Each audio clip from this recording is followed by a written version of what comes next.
ojalá en sus casitas, guardando cuarentena, es que es posible, y vamos a tratar de hacer esto lo mejor posible para que ustedes puedan ir resolviendo sus dudas.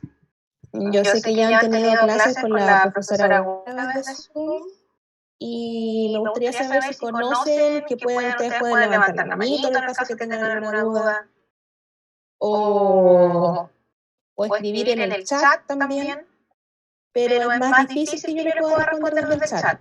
Por eso vamos a tener a una profesora que me va a estar ayudando, que es la profesora Constanza, que ella va a estar viendo todo el tema de la plataforma Zoom, que va a estar contestando los chats y va a estar grabando la clase.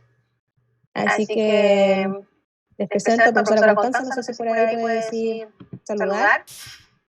Buenos días, ¿me escuchan? No sé si se escucha el audio.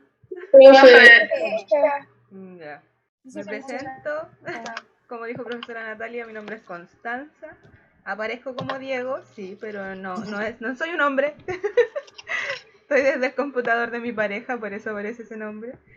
Y yo voy a ser la encargada de ir leyendo las dudas que tengan por el chat, de grabar la clase y de todo lo que tenga que ver un poco más con el tema tecnológico, porque hemos tenido muchos problemas con eso. Así que...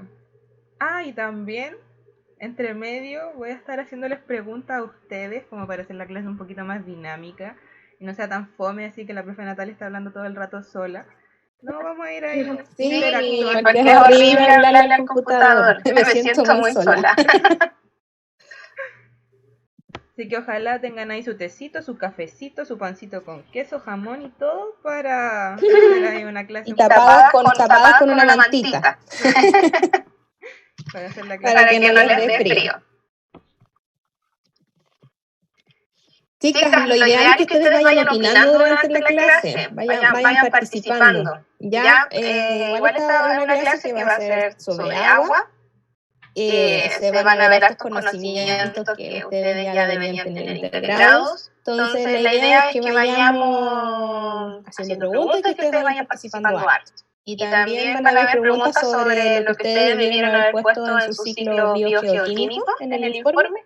Así que quiero harta participación el día de hoy. ¿Ya, chicas? Paula, ¿pudiste solucionar el problema? ¿Puedes contestar por el chat también?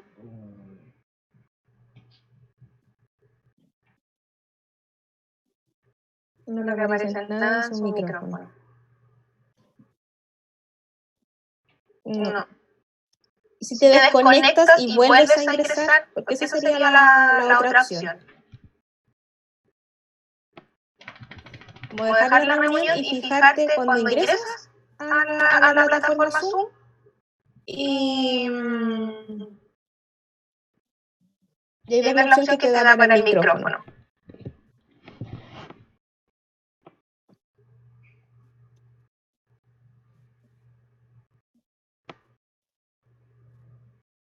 Ya, profesora Constanza, ¿compartimos pantalla ya nomás? Ya, empiezo entonces. Chicas, yo voy... Ayer me ocurrió lo mismo.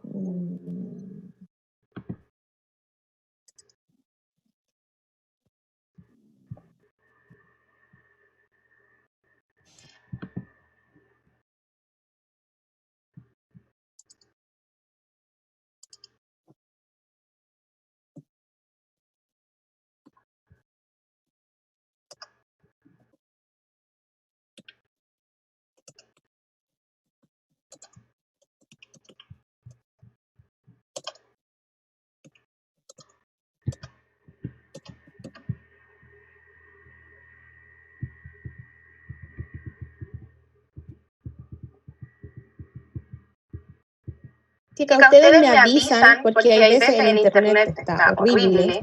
Me avisan si el audio se pega o si hablo muy rápido también, porque a veces las diapositivas se demoran al cambiar.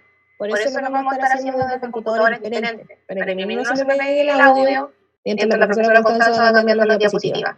También voy a desactivar mi cámara por lo mismo, pero voy a estar aquí. Así que cualquier consulta me levantan la manito o desactivan su micrófono. Vamos, por favor, que vayan preguntando de a una, sí, para que no hayan problemas con el audio. Profesora Natalia, una consulta. ¿Sí? ¿Le aparece a usted los chats? ¿Cómo los chats? La conversación de Zoom, ¿le aparece? Porque donde le puse optimizar para la calidad del video, ¿Ya? no me aparecen los chats. ¿Te aparece? No me aparecen, sino para desactivar. No te aparece.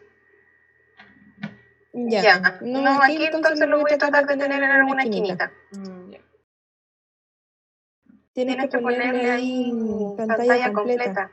¿No se ve en pantalla completa?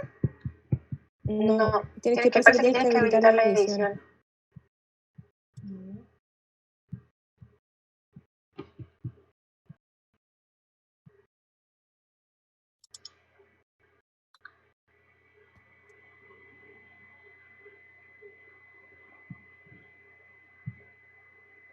Es que aquí lo tengo en pantalla completa, ¿no se ve? No, acá aparece como si lo estuvieras como para mirar la cantidad de diapositivas totales.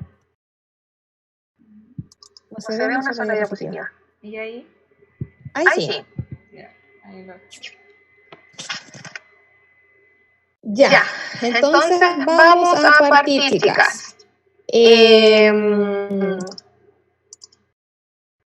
Vamos a la clase de hoy, vamos a hablar sobre la contaminación del agua. Estas son dos clases, pero vamos a ver a partir con esta.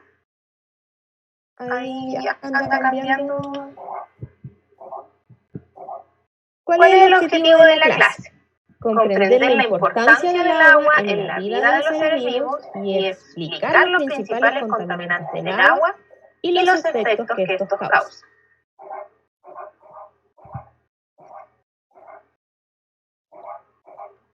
Siguiente. Se pega un poco, así que con calma. Ahí sí. ¿Qué es el agua? A ver, chicas, alguien que me pueda decir, ¿qué es el agua? Para que puedan ir comentando.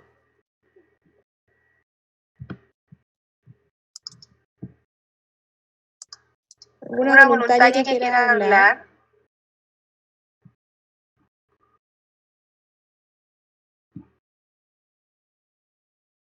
Es una sustancia líquida. ¿Ya? Una sustancia líquida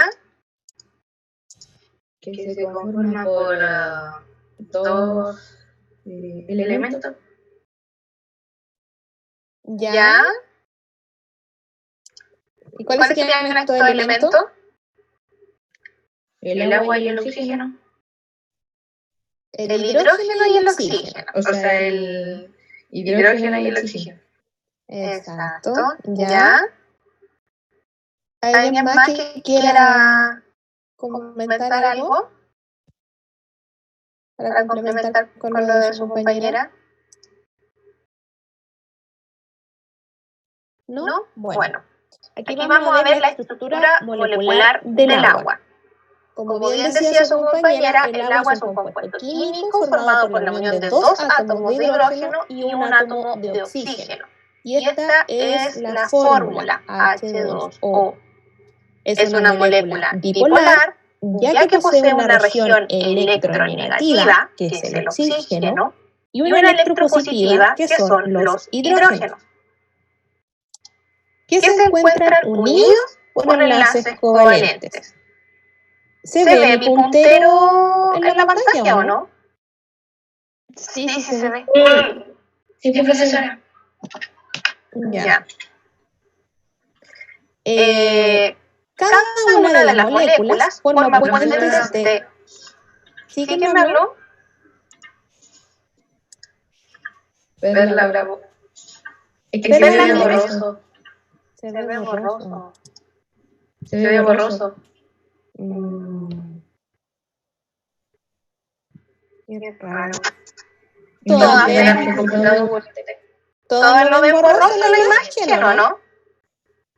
No, profesora, que la veo clara. Yo también la veo clara.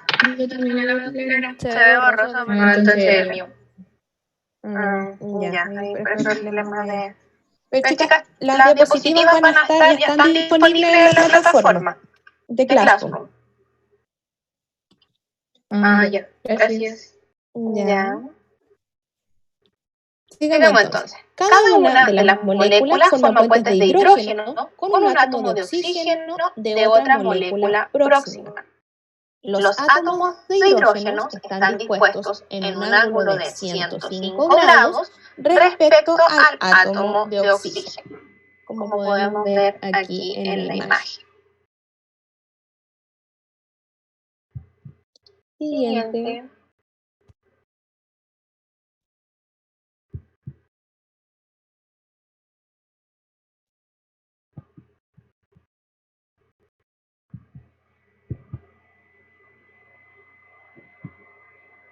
¿Cuáles son las características del agua? Bueno, tenemos primero que es incolora, inodora e insípida. ¿Quién me quiere decir qué significan estos tres términos?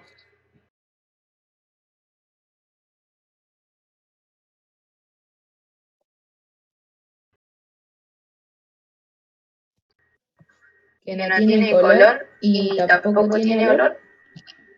¿Ya? ¿Y la última? ¿Insípida? No sé. ¿Que no tiene sabor? Que no tiene sabor. Muy bien. Entonces, incolora, que no tiene color.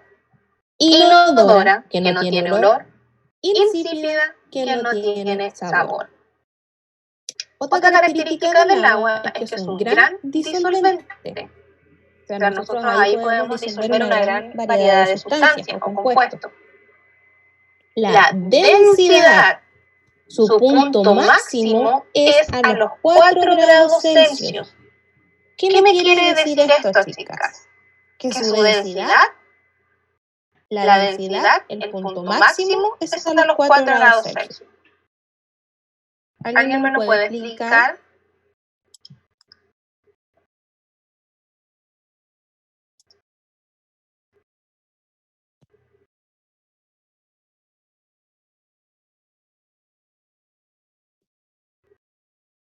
¿Qué podría pasar a esos 4 grados Celsius que la densidad es mayor?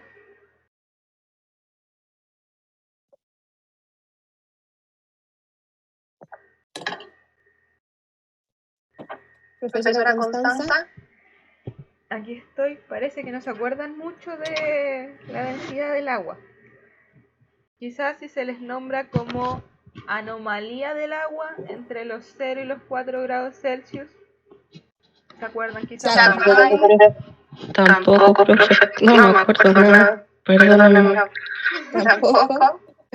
Ya, a ver, Discúlpenme. demos el ejemplo de otra manera entonces. ¿Qué pasa cuando nosotros tenemos un vasito de agua y le echamos hielo? ¿Qué pasa con el hielo? ¿Solo se derrite? Sí. Aparte de eso, ¿dónde queda el hielo? ¿El hielo se va al fondo? Aumenta. ¿O el hielo queda arriba? El agua aumenta.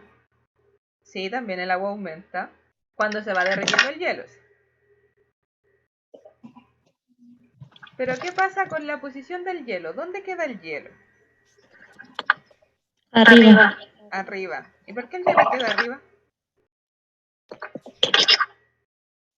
Porque eso es la densidad del agua. Porque el hielo tiene menor densidad que el agua, de hecho. Por eso es que el hielo flota. ¿Y qué es lo que provoca esta anomalía en el agua? ¿Qué pasa, por ejemplo, en los polos norte y sur? Donde vemos estos glaciares y todos estos hielos gigantes. Abajo de estos glaciares el agua está toda congelada.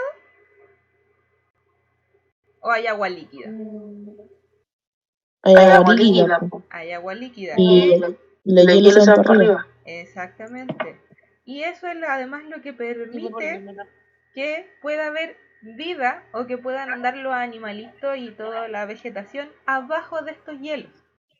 Porque imagínense que estuviera todo congelado. No podríamos tener ni flora ni fauna en ese sector.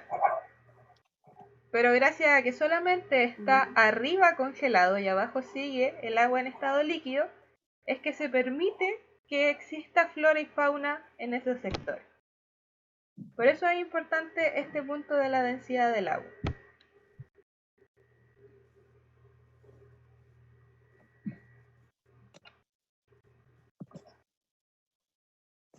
¿Entendieron, chicas?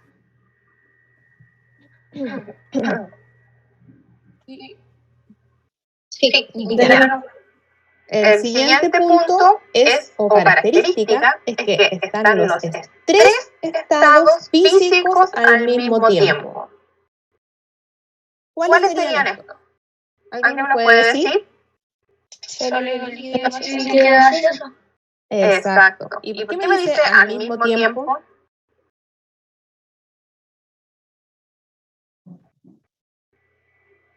Porque el uno pasa al otro. Y aquí el otro pasa al otro. ¿Sí? No escuché la pregunta. ¿Por qué me dice que están los tres estados físicos al mismo tiempo?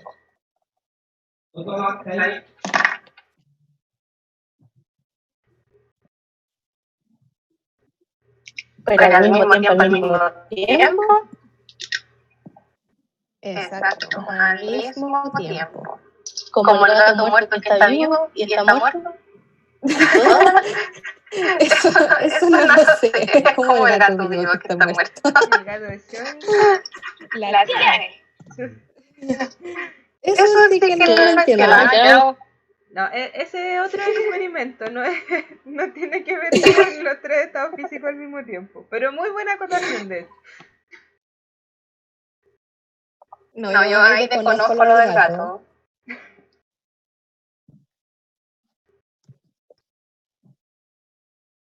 Profesora Constanza, ¿ahí nos puede ayudar de nuevo, por favor? Ya.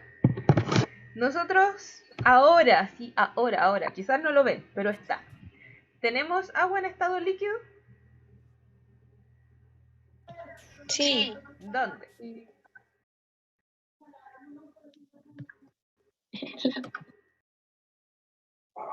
Pueden creer que quizás las preguntas son media simples, pero contesten. ¿Dónde tenemos agua en estado líquido? ¿Pero se refiere hacia todo el mundo o cosas? A todo el mundo. En los ríos, en los lagos. Ya. En los En el lagos, mar. en el mar, bien.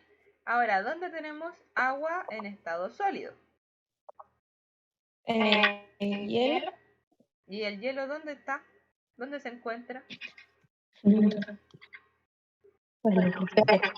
En los glaciares, en los icebergs también, estos gigantes. Y el agua en estado gaseoso, ¿está presente ahora ya? Las nubes. Las nubes, ¿qué más? Ay. Nosotros en el aire que estamos respirando tenemos agua en estado gaseoso, que es vapor de agua que se encuentra en la atmósfera. ¿Ya? Y esos tres estados están presentes ahora ya. Al mismo tiempo. A eso se refería. Ah, entendí. ¿Ahí sí? ¿Quedó más claro? Sí. Ya. ¿Y profesora? Entonces, esa es otra característica del agua. Y la última que tenemos es que es un amortiguador térmico. El gran ejemplo de esto es en el cuerpo humano, en donde el agua es el que regula todo lo relacionado con la temperatura.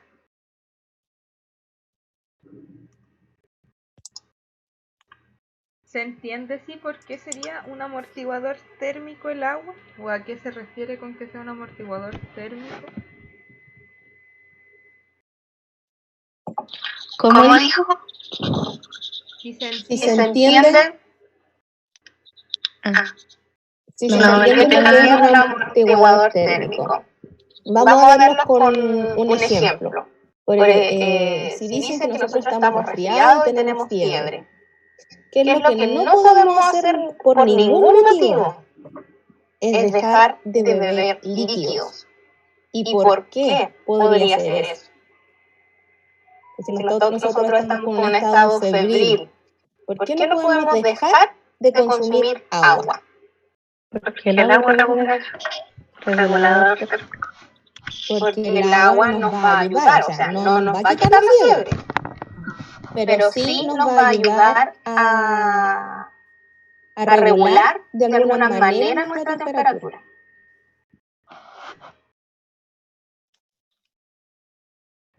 ¿Se entiende ahí? Sí.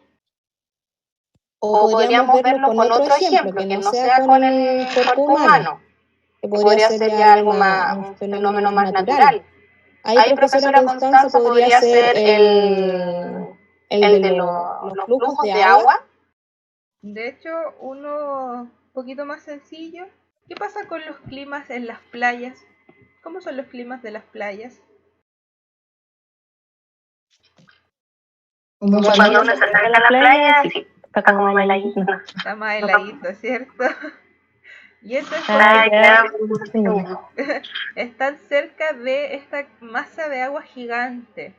Entonces, por eso su temperatura se regula y se mantiene más baja que en las ciudades. Porque si comparamos, por ejemplo, Talca en verano, que es un horno, pero después vamos a alguna playa de aquí cerquita, no sé, Constitución, Peyúgue, que es un poco más fresquito. Y eso solamente es porque están cerca de estos cúmulos de agua gigantes.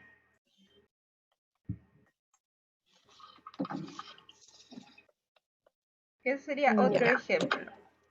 Otra característica del agua. Hacemos la siguiente diapositiva. Acá, la hidrosfera. ¿Qué es la hidrosfera? Es un manto discontinuo de agua que ocupa el 70% de la superficie del planeta. Y solo el 1% del agua de la hidrosfera es fácilmente utilizada para las necesidades humanas. Si nosotros vamos a ver aquí la imagen al lado derecho de la diapositiva, podemos ver el planeta Tierra, el cual el 70% está cubierto por agua. De este 70%, tenemos que un 97,5% corresponde a agua salada y un 2,5% corresponde a agua dulce. Dentro de este 2,5% de agua dulce en el mundo, un 70% corresponde a los glaciares, nieve o hielo. Casi el 30% son aguas subterráneas de difícil acceso y menos del 1% del agua es disponible para el consumo humano y los ecosistemas. Y dentro de este, menos del 1%, se ocupa un 69% para el sector agropecuario, un 19% para el sector industrial y solo un 12% para el sector municipal o domiciliario.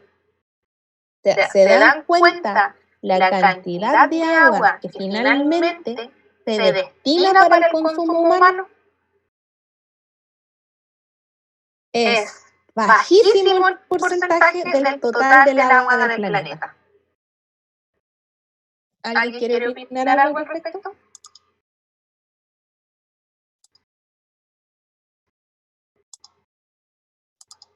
¿Le sorprenden estos porcentajes o no? Sí, porque yo sé que en ese vamos a agua. ¿Tú pensabas que eran mayores los porcentajes? Sí, que eran mayores. Sí, porque si realmente nos vamos a ver, es menos del 1% de lo que nosotros podemos ocupar. Y dentro de ese 1%, el 12% es lo que podemos consumir realmente. O sea, es, pero ínfimo. Y por eso se hace tanto hincapié al cuidado del agua. Siguiente. Profesora, Sí. pero ese porcentaje de lo que nosotros podemos consumir no se puede aumentar, o sea, no podemos tener un poco más de cantidad de agua. Eso es como es como el único porcentaje, no se puede aumentar.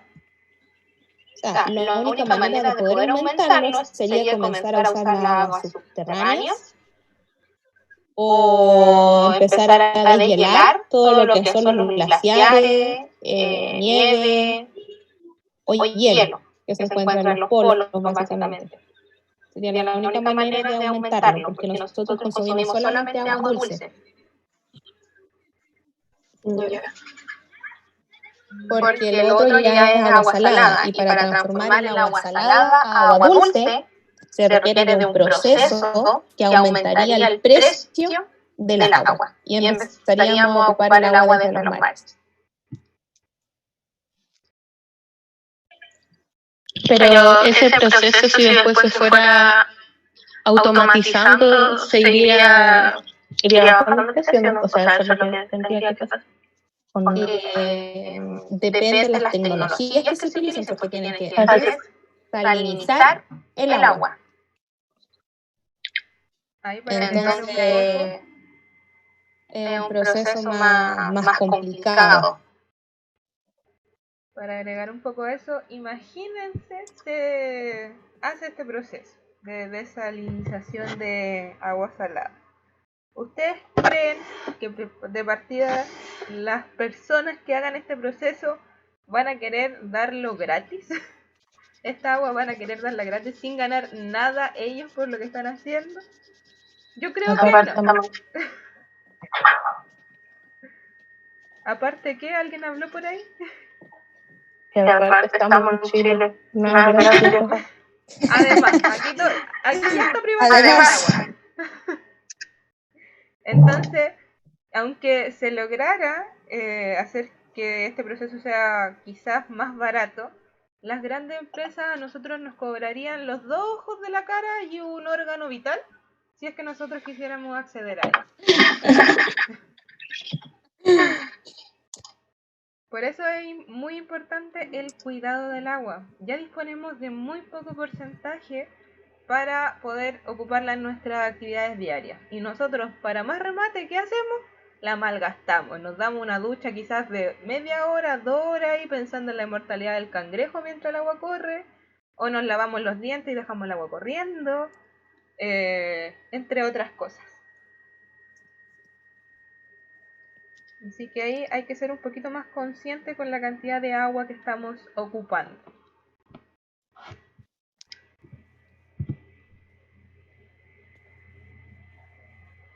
Ya, acá en esta imagen lo que nosotros podemos ver son las corrientes de agua. Tenemos las corrientes de agua fría y las corrientes de agua cálida.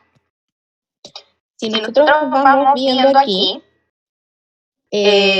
lo azul corresponde a las corrientes de agua fría y las rojas corresponden a las corrientes de agua cálidas. ¿Alguien me podría tratar de explicar por qué tenemos estos dos tipos de corriente en el planeta Tierra? ¿O por qué tenemos esta corriente de agua fría aquí y las corrientes de agua tibias o calientes más arribita?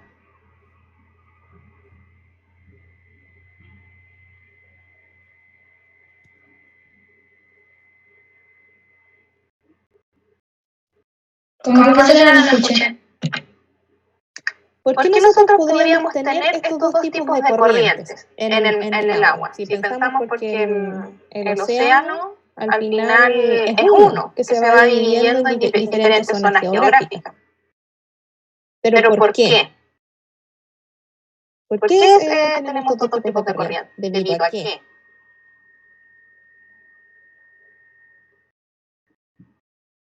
¿A alguien se le ocurre? ¿Qué es lo que tenemos acá abajo en blanco? ¿Qué es?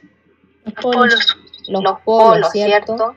Y estas líneas que son las azules, esas corresponden a las corrientes frías. Son las que están más cercanas al polo, o sea, son más heladas. O sea, las corrientes son por la temperatura. Más que por la temperatura es por el clima de la zona. Porque si nosotros vamos aquí a la parte izquierda, podemos ver que está Norteamérica por un lado y Europa y África por el otro. Y aquí podemos ver que hay tanto corrientes frías como corrientes cálidas. ¿Y cómo podríamos explicar eso? Si no es solo por la temperatura. ¿Qué más podría influir en esto? ¿A alguien se le ocurre? El viento.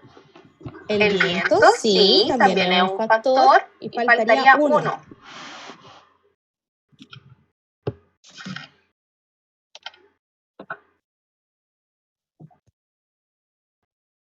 ¿Cuál podría ser? Es relacionado con el agua. Que si es agua dulce o salada. Más allá que eso. La cantidad de agua.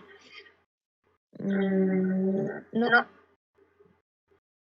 Ahí voy a acotar un poquito la respuesta de no sé quién, perdón, no veo quién está hablando. Dijo que era agua, de si era agua dulce o salada. Ahí hay que acotar esa respuesta y hay solamente que decir qué tan salado es el agua. ¿Ya?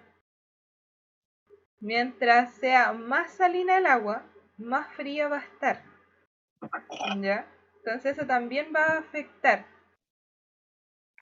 la salinidad del agua en cada sector. Esa es la palabra.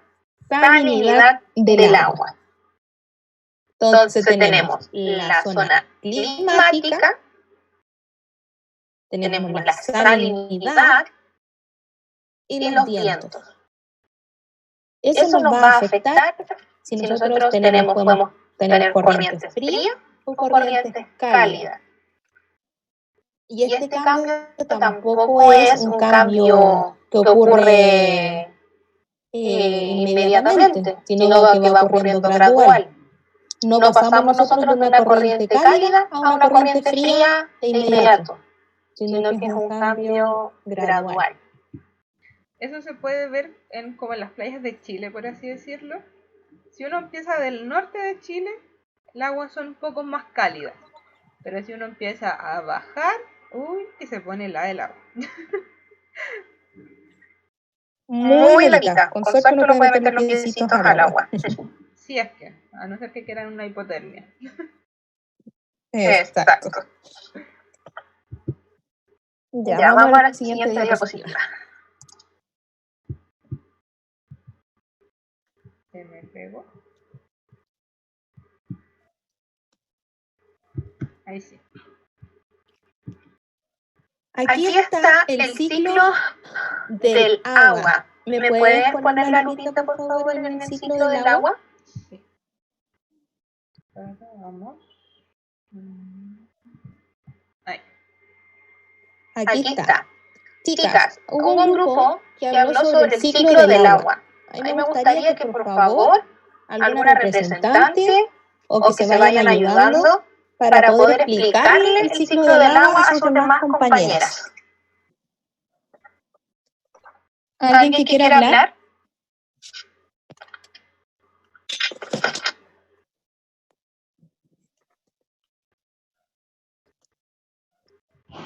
No hay representante del ciclo del agua. ¿No hay nadie del grupo del agua? Hablen de una porque si no, no la escucho bien.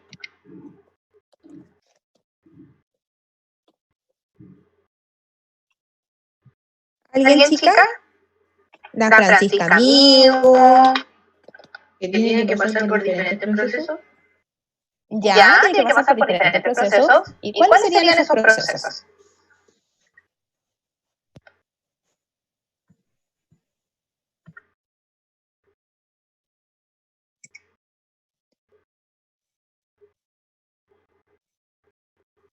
Laura puede ayudar, Catalina también, Valentina, Denise, Cris. Para ir ayudando y... ¿En qué consiste la evaporización, la condensación, la precipitación?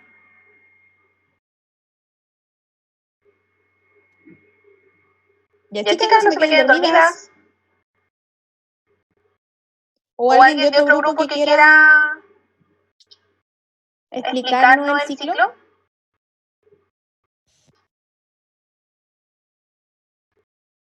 Nadie.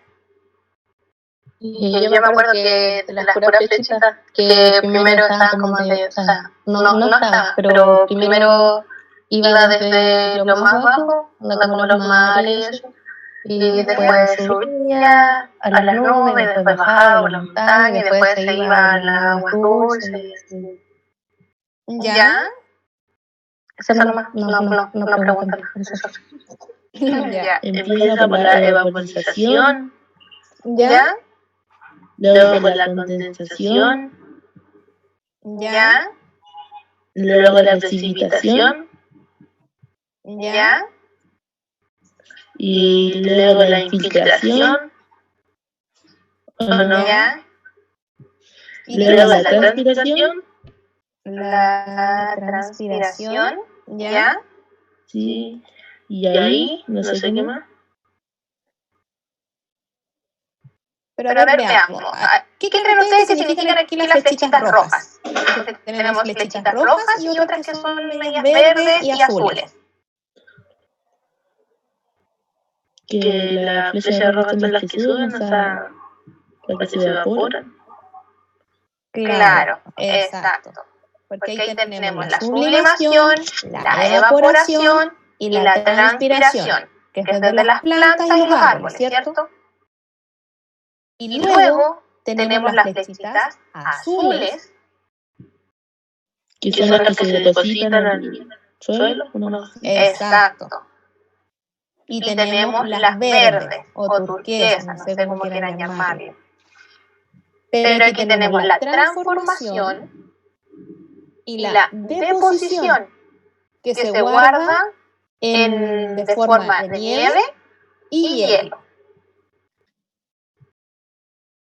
Y esta deposición luego se derrite, que podemos ver aquí con las flechitas más oscura ploma, y va a dar origen a los diferentes ríos o lagos.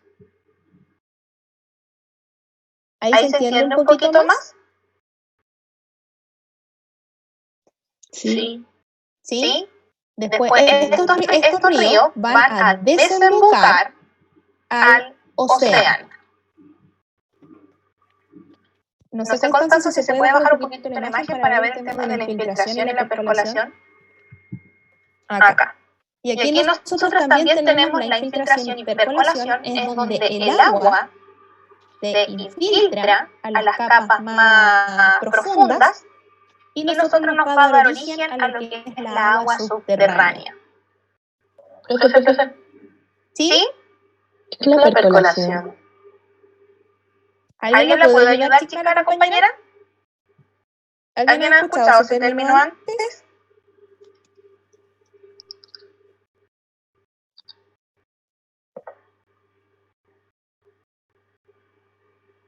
Es como cuando el agua se infiltra en los suelos.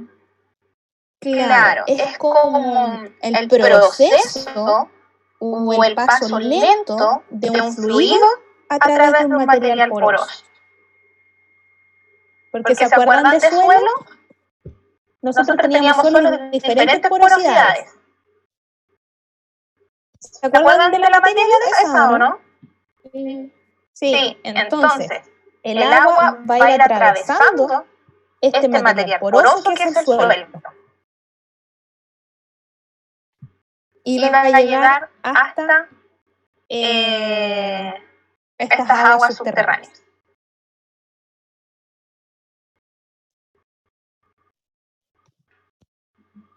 Profesora María José Ramos dice que se le salió y no la deja volver a ingresar. ¿No la deja volver a ingresar? ¿Qué será? No me parece como que estuviera solicitando el ingreso. Dice que contraseña incorrecta.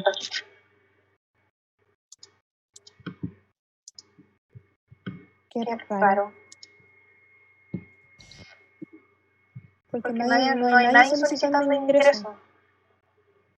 Cuando hay alguien en la sala de espera, a mí me aparece un mensajito aquí. Pero ingreso a través del link. ¿Hay alguien que le pueda preguntar, por favor? Porque aquí no me aparece nadie solicitando ingreso. Constanza, si puede pasar a sacar la lupita para ir a la siguiente imagen. Bueno, acá abajo hay una definición de cada IC. Ahí me está pidiendo que está ingresada María José. Ahí la admití, así que debería poder incorporarse. Aquí en la parte de abajo aparece la definición de los diferentes procesos. ¿Ya? Para que ustedes después la puedan...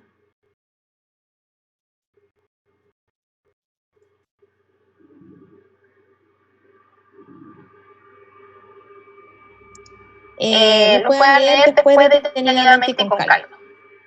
Acá, en la imagen de la derecha, nosotros podemos observar dos imágenes que nosotros podemos encontrar en la naturaleza. ¿Alguien me puede decir cómo yo puedo llegar a obtener esas rocas tan bonitas que vemos ahí? Entonces, si ustedes se preguntan, la imagen superior también son rocas.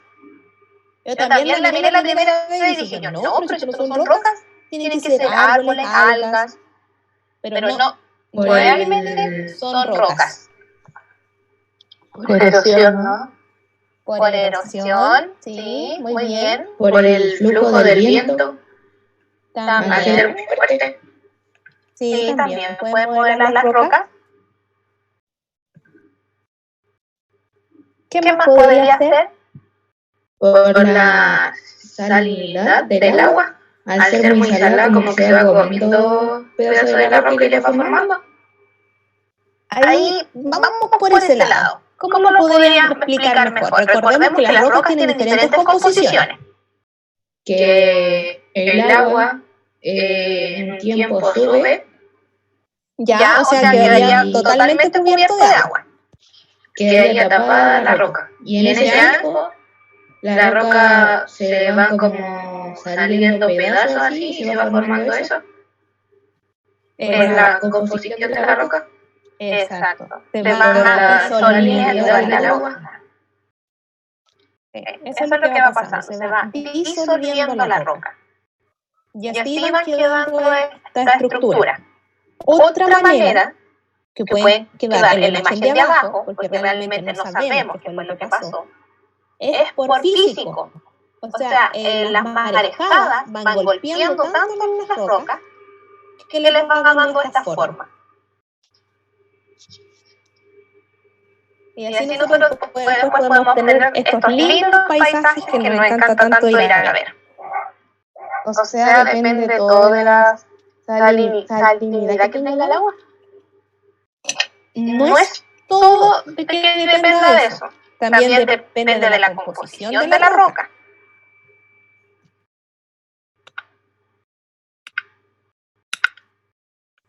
Porque ahí va a ver cómo se va a ir disolviendo, si es más fácil que se disuelva o es más difícil, cuánto tiempo por lo que está realmente sumergida debajo del agua, si tiene algún compuesto físico, si está expuesta a las marejadas. También va a depender de eso.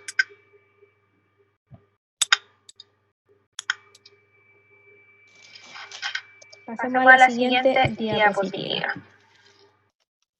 Ahora vamos a ver el agua en los seres vivos. El agua es una sustancia indispensable para todos los seres vivos, no solamente porque ellos están constituidos en parte por este compuesto, sino porque la necesitan para su subsistencia y la realización de diversos procesos biológicos.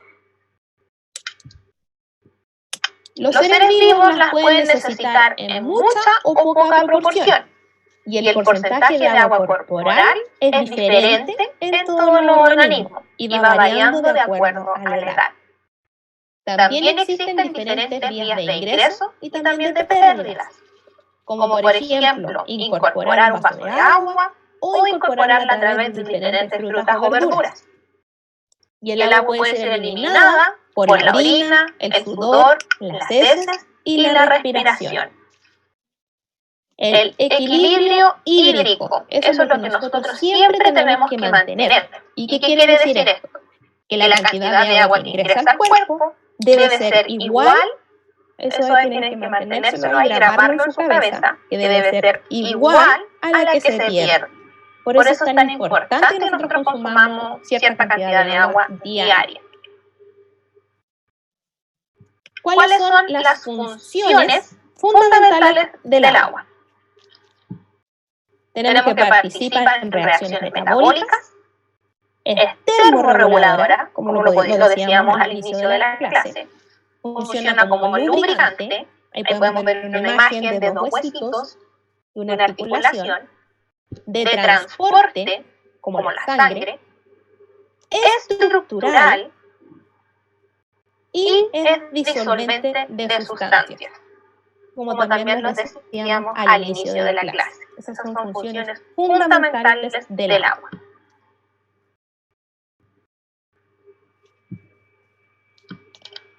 En los animales, la cantidad de agua va a depender o va a variar de acuerdo a la especie. Tenemos que las medusas están conformadas o su composición es de un 99,5% de agua. En los peces, esta composición varía entre un 65 a un 80%. En las aves, entre un 65 y un 78%. Los perros y gatos, un 60%. Y algunos insectos, alrededor del 40%. También podemos ver los cactus o las plantas.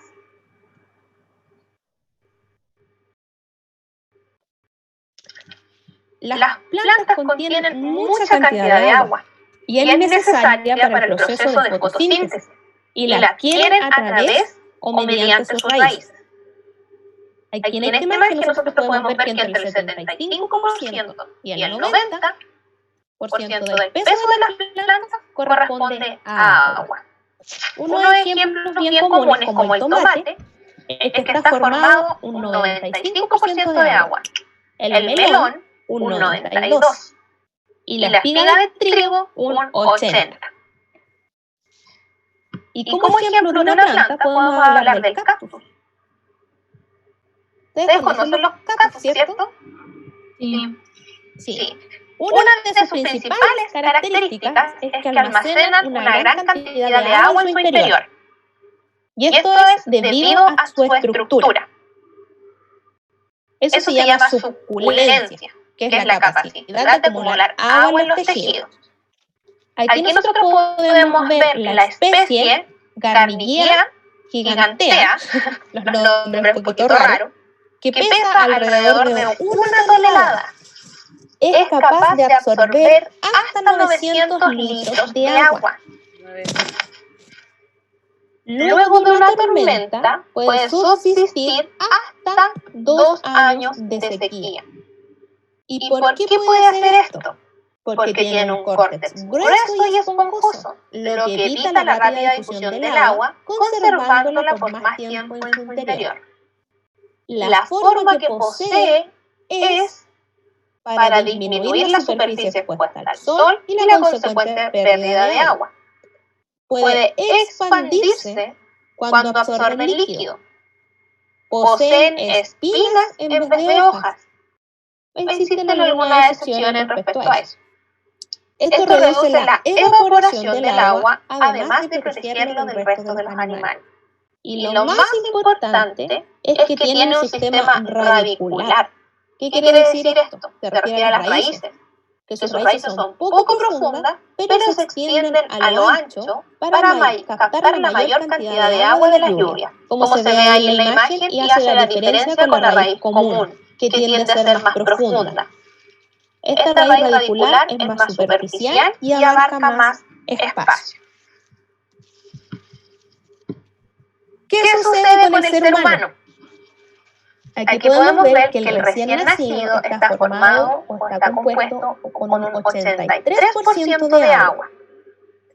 Y ahí va disminuyendo, ya que entre los 6 meses y el año posee un promedio de un 60% de agua en el organismo. Pero esta cantidad de agua va disminuyendo en el transcurso de los años. Y tampoco es igual tanto en hombres como en mujeres. Podemos ver que en jóvenes entre 12 y 18 años, la composición varía entre un 56 y un 59% de agua. Pero a medida que van pasando los años, nosotros vamos perdiendo agua, llegando a tener un 47% en mayores de 50 años.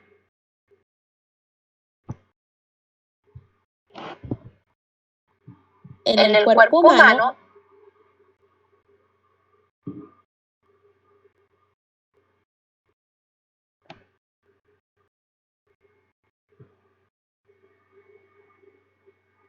incorporado el agua. Profesora, ¿Sí? ¿por qué tiene que disminuir el agua en el cuerpo? Si nosotros van pasando los años, ¿qué va pasando con el cuerpo humano? Va creciendo, va desarrollándose. ¿Tú me estás hablando de niños a jóvenes o ya en los adultos? Ya no adulto. Porque si nosotros vamos, tenemos nuestro cuerpo en óptimas condiciones. Vamos a pensar que es una persona normal, que no tiene obesidad, hipertensión ni nada de eso. Una persona normal.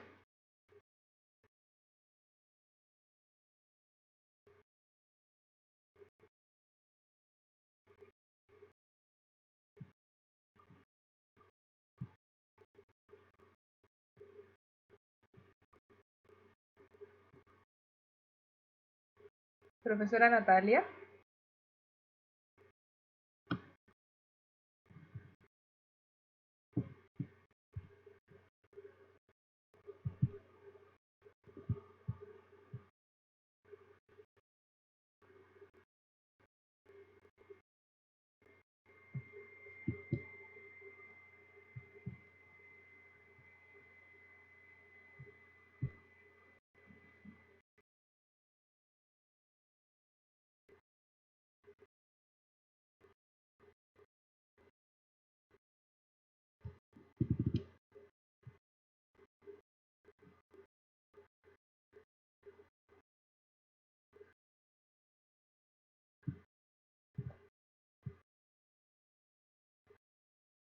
¿Me salí?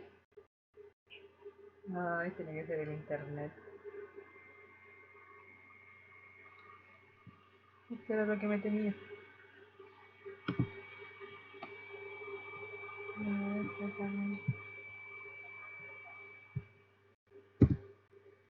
se puede volver a entrar.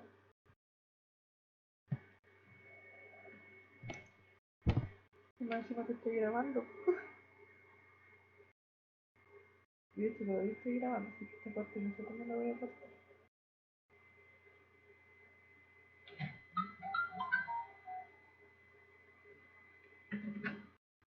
Y ahora me toma el internet de nuevo. Qué rabia.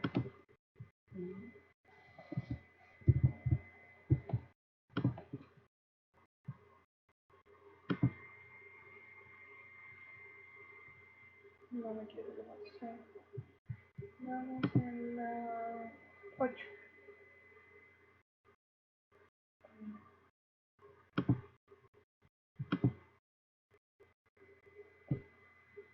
Y silenciar.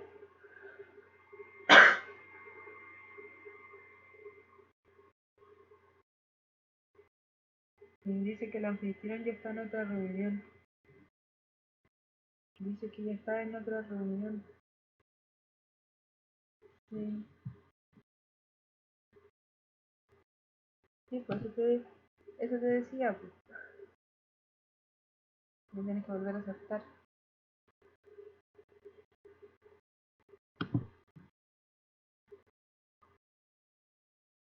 A ver, déjame volver a abrirme.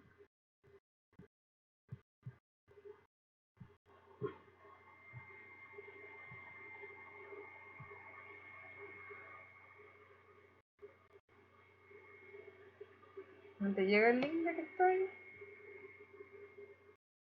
No, ya no puedo hacer más. Eso es lo que me sale, que ya estaba en otra reunión en curso.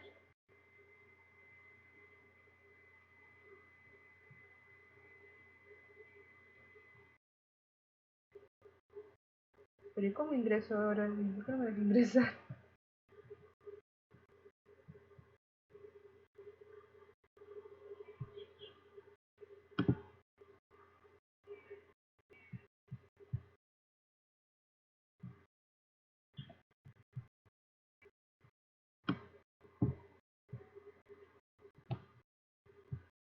Espero que voy a intentar entrar con la idea.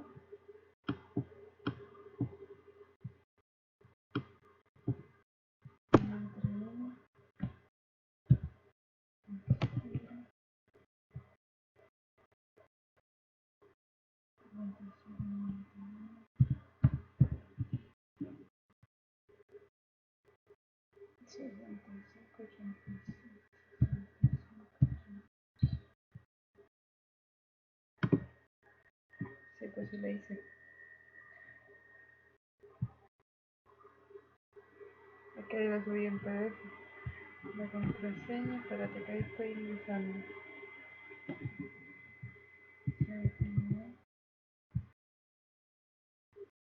Ahí me debería parecer que estoy ingresando. Sí.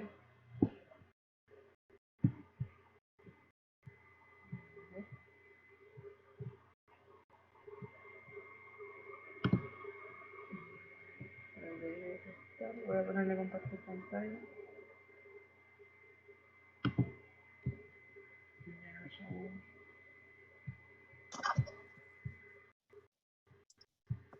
Ya, chicas, ahí debería aparecer compartir pantalla en unos minutitos, segunditos.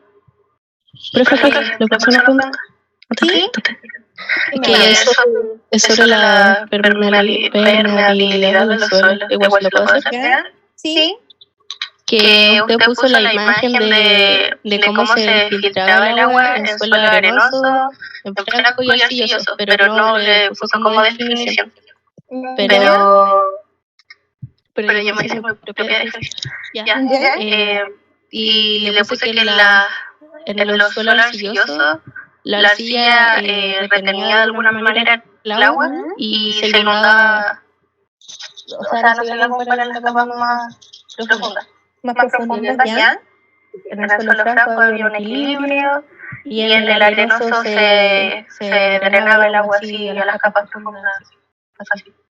¿Está bien? Sí,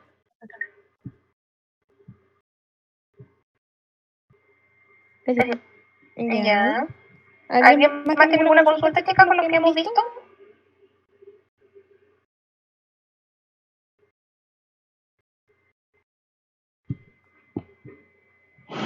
¿No? Ya, entonces sigamos.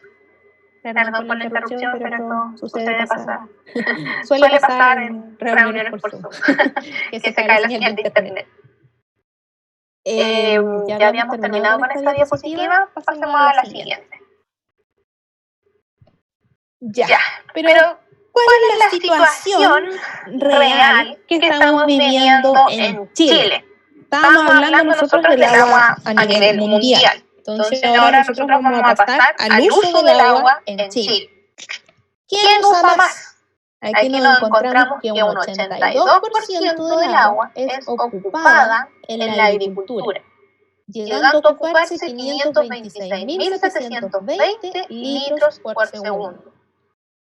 O sea, toda esa cantidad de agua se ocupa para nuestra alimentación.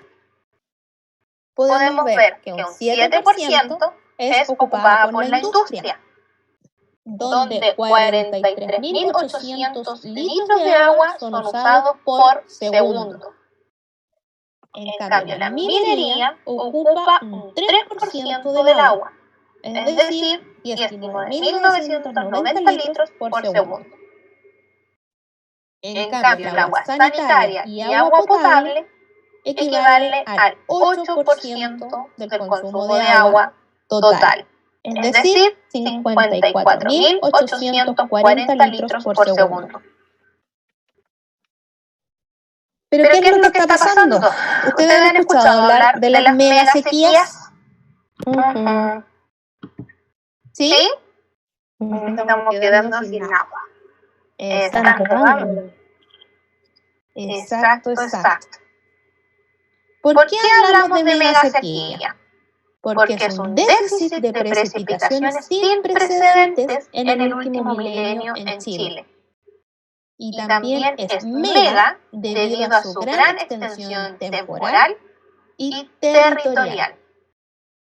Este estudio se realizó entre el año 2010 y 2017 y se pudo observar que la extensión de la sequía era desde la región de Coquimbo a la región de la Araucanía.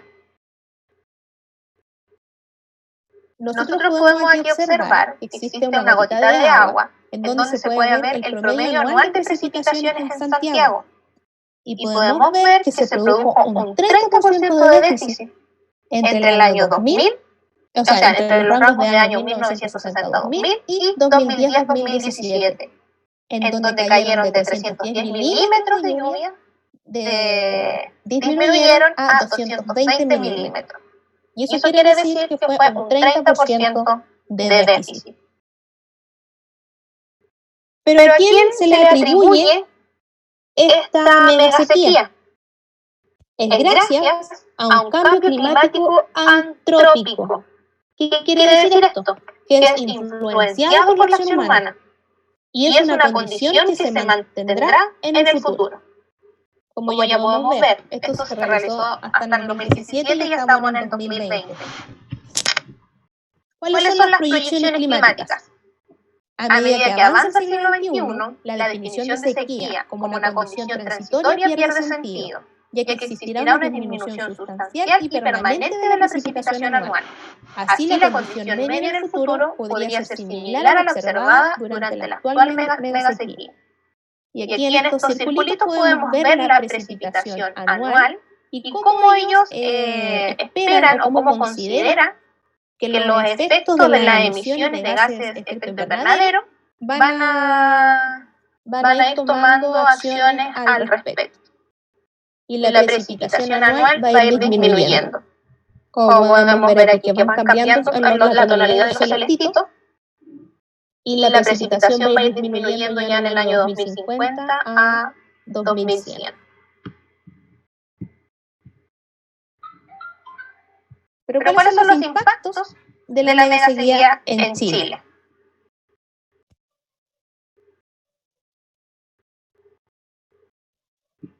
Tenemos, primero, en la cantidad de decretos que se han ido incorporando debido a la escasez hídrica a nivel nacional. Podemos ver que en el año 2010 teníamos 4 decretos, en contraste con el año 2015, a donde ya teníamos 12. También tenemos que el gasto anual de camiones aljibe también ha ido en aumento. En el año 2010 teníamos 490 millones. En cambio, en el año 2015 habían 34.000 millones invertidos en camiones aljibe. Lo otro que podemos ver como impacto de una sequía es el aumento de la superficie quemada por incendios forestales. Entre el año 1990 y el año 2009 teníamos 40.000 hectáreas. Y solo entre el año 2010 y 2014 se pudieron observar que habían 70.000 hectáreas quemadas. Aquí está un dato que solamente entre enero y febrero de 2017 hubieron más de 600.000 hectáreas quemadas. Eso equivale a más de 10 veces el promedio histórico. Y esto es porque influye una importante ola de calor. No sé si pueden recordar cómo estaban en ese tiempo y todo lo que aparecía en las noticias en el año 2017. Que también otro impacto de la megasequía es un déficit en caudales de ríos en Coquimbo y Valparaíso. Disminuye aproximadamente un 70% el caudal promedio, lo que ocasiona que lleguen menos nutrientes al mar. ¿Y qué provoca esta disminución de nutrientes? Afecta negativamente al crecimiento del fitoplancton, del cual se alimentan peces como la anchoveta y la sardina, que son de gran importancia económica para el país. O sea, podemos ver que esta sequía influye básicamente en todo, y va disminuyendo, y va cambiando los ciclos de la naturaleza, y al final vamos a quedarnos sin alimentos, sin peces en el mar, producto de una sequía. ¿Quedó claro eso, chicas? Sí. ¿Sí? Ya. Pasemos a la siguiente diapositiva. Profesora Natalia, yo aquí tengo una pregunta.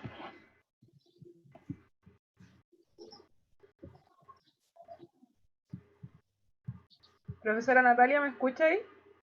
¿Sí? Le decía que tenía una pregunta para la estudiante de qué otro factor puede estar afectando o produce que haya un aumento en los incendios, específicamente en los incendios forestales en nuestro país.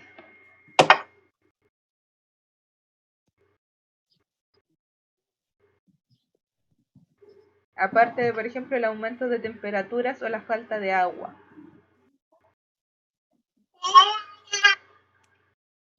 Los descuidos con la basura, con la fogata. Ya. Y específicamente, ¿sí? ¿Recuerdan qué tipo de bosques son los que se queman? No así como que recuerden el árbol, no. Pero, ¿son bosques nativos o son bosques artificiales? Los nativos.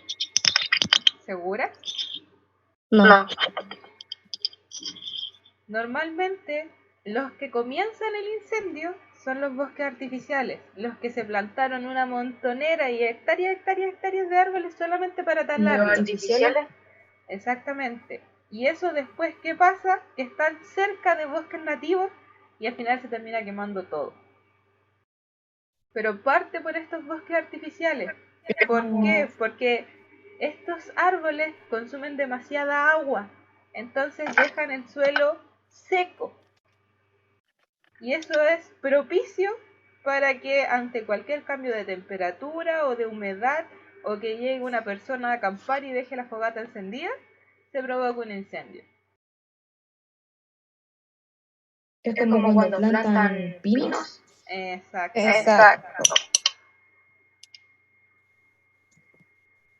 Para que tuvieran en consideración ese factor que en Chile al menos es muy importante.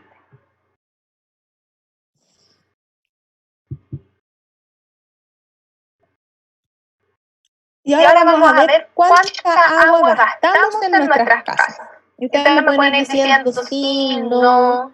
Este fue un estudio que se realizó hace ya unos años. Puede que esto haya variado con las diferentes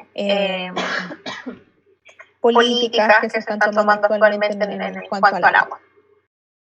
En comparación con otros países del mundo, Chile es uno de los que más consume agua doméstica por persona, aproximadamente 443 litros, tanto por razones climáticas como culturales. El consumo en los hogares es mayor al promedio en los países desarrollados y en vías de desarrollo.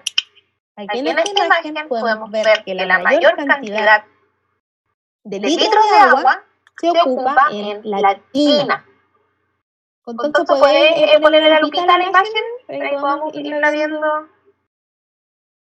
más grande.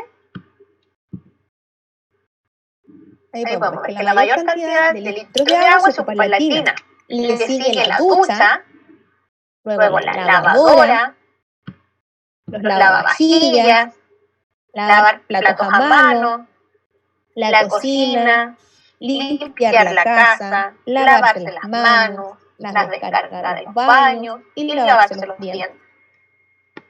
Esa es como la mayor cantidad de actividades que gastan agua.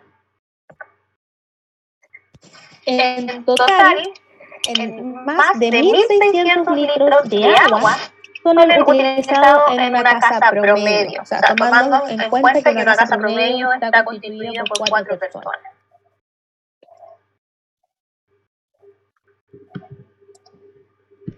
América Latina son los mayores consumidores de agua, incluso superando países de Europa y Estados Unidos, y hacia el Pacífico. Y las cifras son preocupantes, ya que los chilenos día a día seguimos utilizando de manera poco eficiente lo que más necesitamos, que es el agua.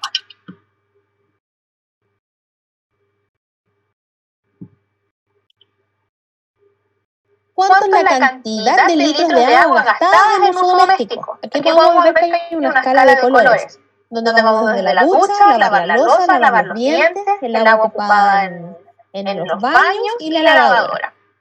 Podemos ver la comparación entre Chile, España, Estados Unidos, Argentina y México.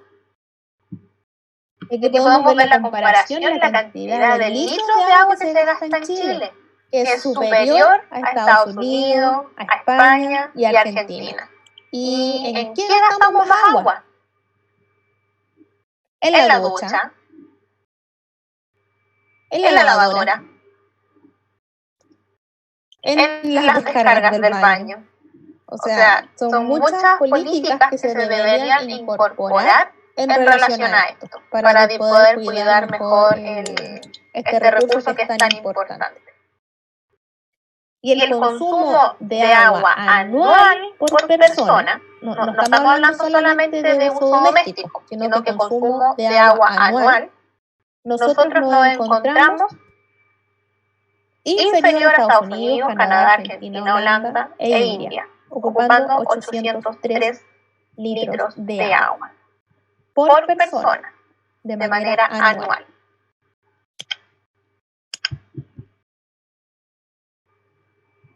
Ahora vamos a ver, ya vimos algunos conceptos básicos del agua, y ahora vamos a hablar de lo que nos compete, que es la contaminación del agua.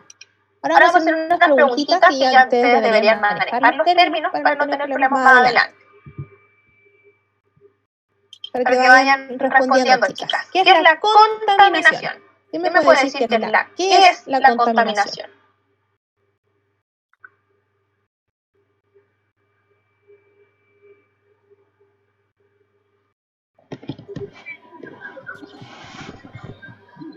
Son como los desechos que los humanos botan. ¿Ya? ¿Sí? Aparte de lo que dijo mi compañera, no es necesario como que el desecho, o sea, como que venga directamente del hombre, sino que de hecho como de lo natural, cuando se sale como de lo, por ejemplo, hay un cierto elemento que en el ambiente es natural, pero se desequilibra, o sea, hay como... ¿Me entiendes? Sí, se también se equilibra. Como un desequilibrio a donde va a haber una mayor cantidad de ese componente o de ese compuesto. Entonces pasa de ser un compuesto que se encuentra de manera natural a ser un contaminante. ¿Eso es lo que tú me querías explicar? Sí.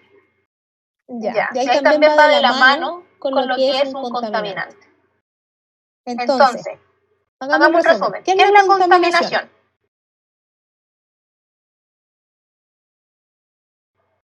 Es como una impureza que ocasiona peligro al sistema ecológico, ¿no? Claro, es como la introducción de alguna sustancia o elemento que antes no estaba o que sí estaba, ahora hace que este sea inseguro o no apto.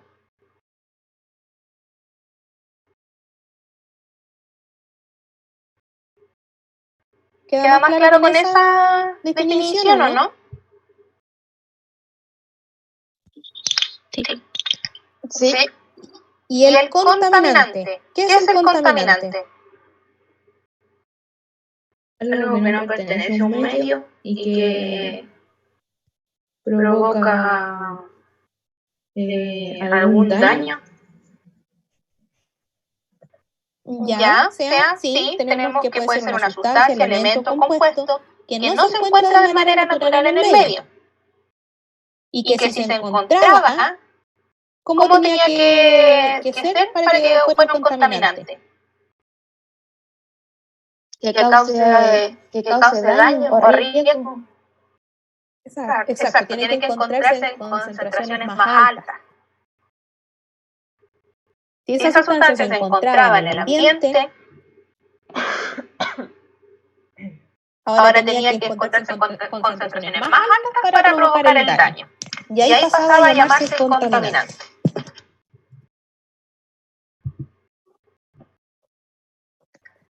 La contaminación del agua es una alteración de sus propiedades, perjudicando nuestra salud, la de otros seres vivos y de la naturaleza. La produce el vertido de sustancias contaminantes. Según la ONU, cerca de 1.100 millones de personas no tienen acceso al agua potable. Y cada año mueren 1,5 millones de niños como consecuencia de enfermedades causadas por el consumo de agua contaminada, con microorganismos que ocasionan el cólera, la fiebre tifoidea y la amebiasis. ¿Ustedes saben lo que es la ONU?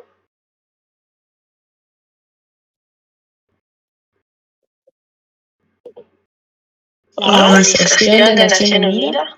Exacto, eso es la ONU. Organización de las Naciones Unidas. Muy bien. Vamos a hablar de las fuentes de contaminación. Tenemos dos tipos de fuentes, las fuentes puntuales y las fuentes difusas. Las fuentes puntuales son aquellos puntos en que una masa de contaminante se descarga en cuerpos de agua en lugares bien precisos, a través de efluentes. Estas fuentes son fáciles de identificar, monitorear y regular. ¿Ustedes saben lo que son los efluentes?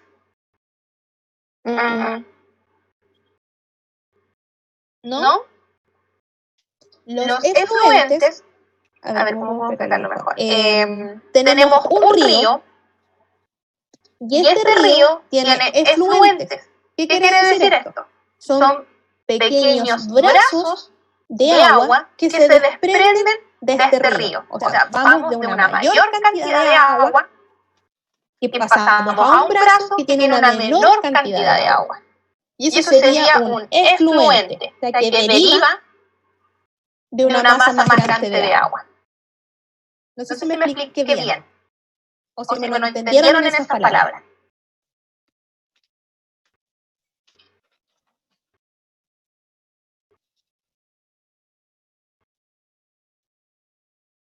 ¿Profesora Constanza, está por ahí?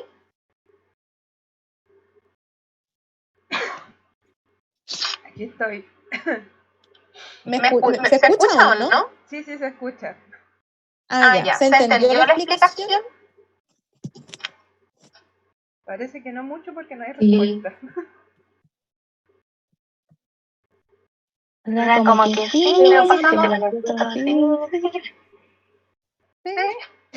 Pasamos de una masa de agua más grande a una masa de agua más pequeña.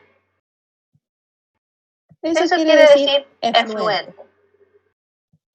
Por eso dice que son más fáciles de identificar.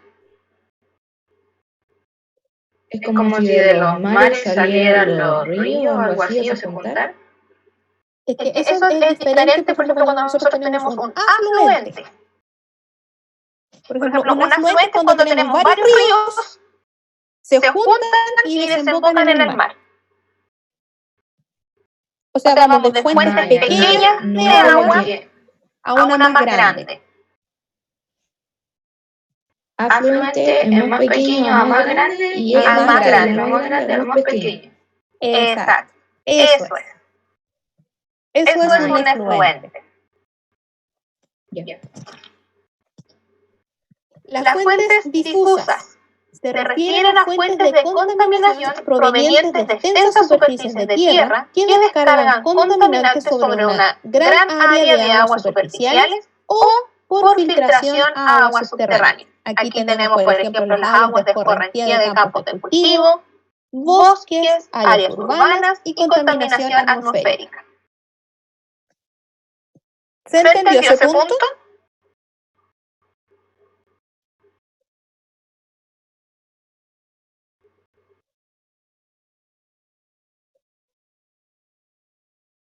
Me enredé. Se enredó. ¿En qué se enredó?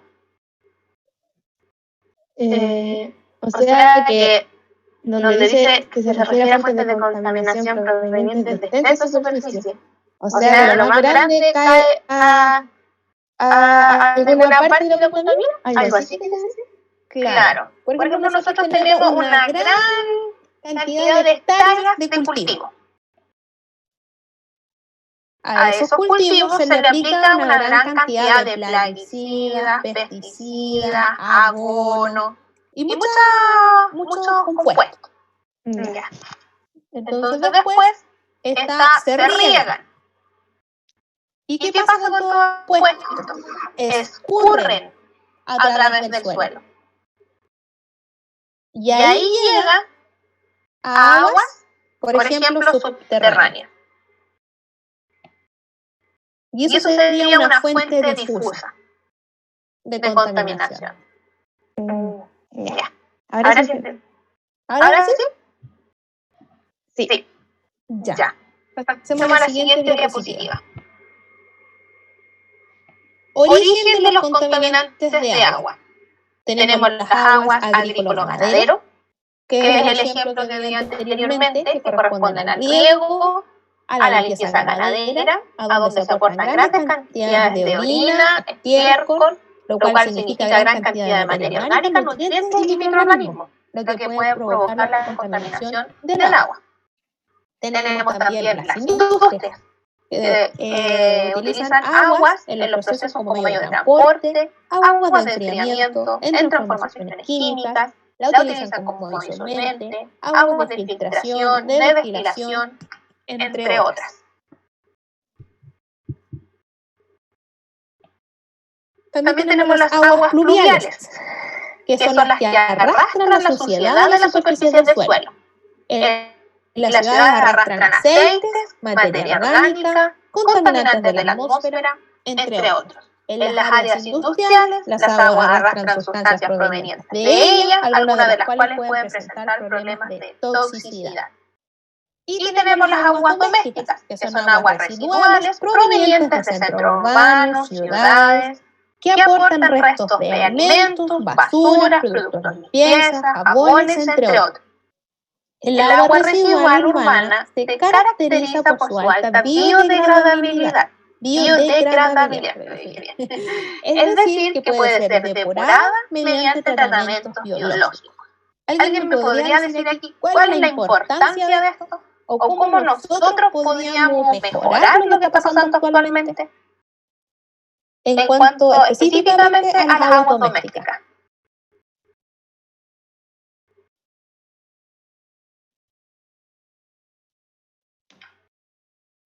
Que me habla de su alta biodegradabilidad.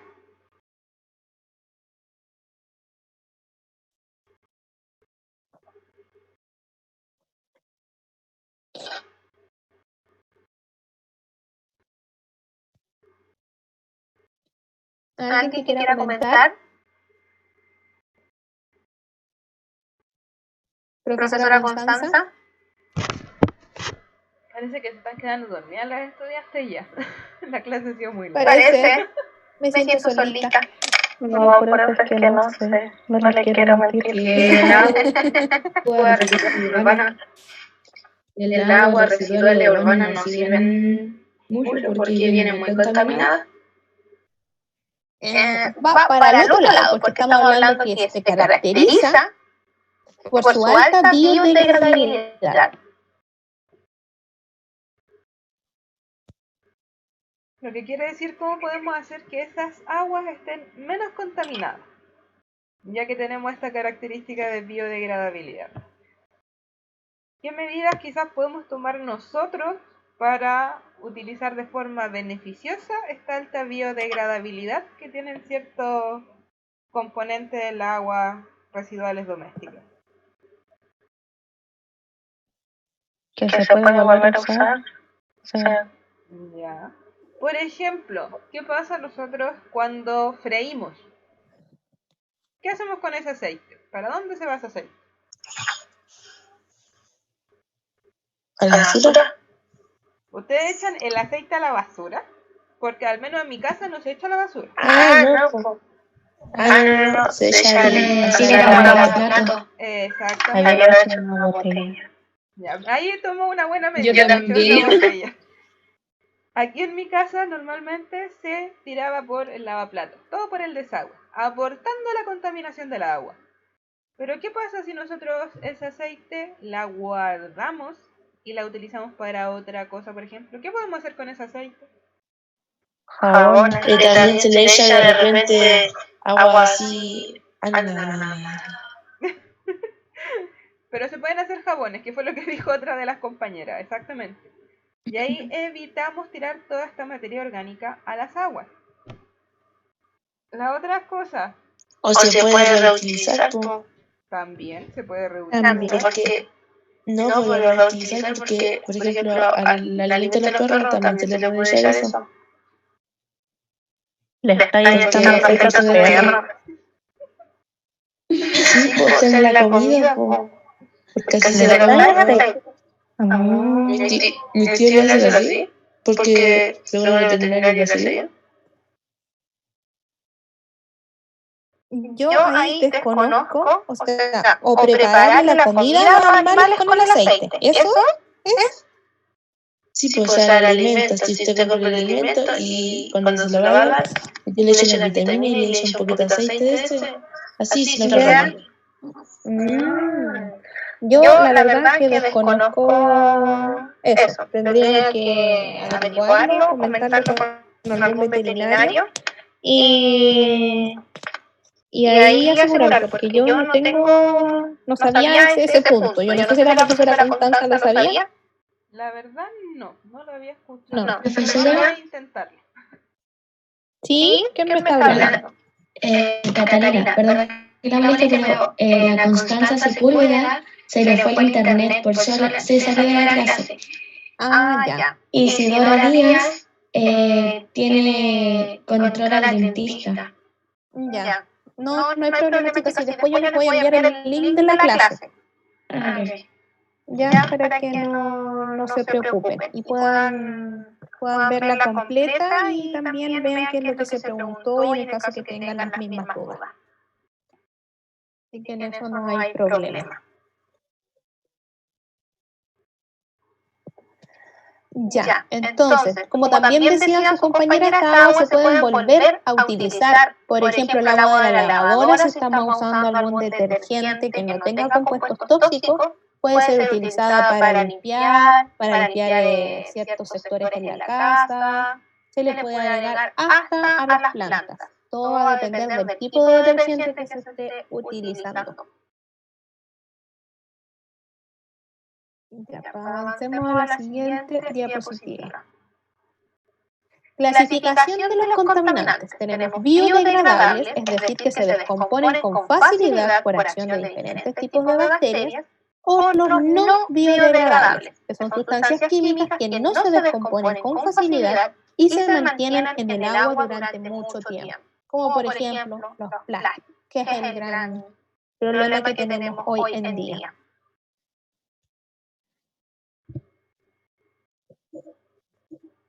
Tipos de contaminantes. Tenemos contaminantes físicos, químicos, biológicos. Dentro de los contaminantes físicos tenemos el color, que se ve afectado por partículas en suspensión en el agua. Tenemos la turbidez, que se debe a sustancias insolubles suspendidas, coloides y microorganismos, que afectan a la turbidez del agua. La temperatura determina las propiedades físicas, químicas y biológicas. Por lo tanto, es importante en la solubilidad de sales y de los gases, afectando tanto el pH y la conductividad del agua. También tenemos los sólidos, que son partículas de suelo insoluble, sedimentos, material orgánico e inorgánico que se encuentra suspendido en el agua. Y los olores, que se producen por la liberación de gases durante la descomposición de materia orgánica. Esos serían los contaminantes físicos del agua: color, turbidez, temperatura, sólidos y olores.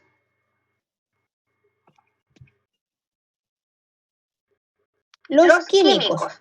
Estos compuestos forman parte de los ciclos biogeoquímicos, que pueden llegar a convertirse en contaminantes del agua. El estado de cada elemento dentro de su ciclo depende del medio hídrico, es decir, que la actividad reductora y oxidante está determinada por la presencia de oxígeno disuelto, el pH, temperatura y turbidez. Profesora Constanza, ¿puedes seguir tú un minutito, por favor? Sí, no hay problema. ¿Se me escucha bien, niñas? Aquí la verdad no. Sí, profe. Sí. Ya.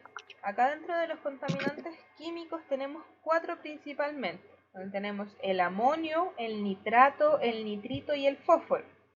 Que de hecho, si nos damos cuenta, los primeros 3 son todos pertenecientes al ciclo del nitrógeno. Y el último es, como dice su nombre, perteneciente al ciclo del fósforo. Ahora, todos los contaminantes del nitrógeno se dan principalmente por el uso de fertilizantes, o sea, todo lo que es el uso en la agricultura, porque otorgan nitratos al suelo. Y al obtenerse más nitratos en el suelo es donde empieza a actuar el ciclo del nitrógeno y produce el aumento de nitritos y también de amonio. Ahora, en el caso del amonio, tenemos que, si es un agua que está bien aireada, no debería contenerlo. Pero ¿qué pasa con aguas que están cerca, o como aquí dice, debajo de descargas de aguas servidas o de aguas contaminadas al final? Nosotros sí encontramos concentraciones de amonio de hasta 4 miligramos litro, cuando no deberíamos tener realmente amonio en agua. ¿Ya? Estos corchetes, por si acaso, es concentración, que era para abreviar la palabra. Y en el caso del fósforo, es producido proveniente de las rocas, del lavado del suelo, estiércol, entre otras cosas. ¿Y cuál es el efecto que tiene el fósforo? Es que limita el crecimiento de algas o fitoplancton, que como ya vimos en diapositivas anteriores, el fitoplancton es muy importante para la alimentación de los peces. ¿Alguna duda con esa diapo?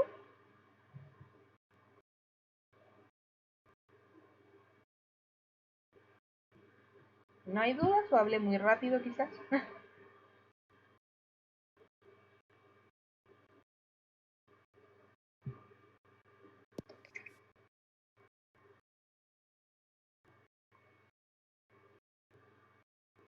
¿No hay respuesta?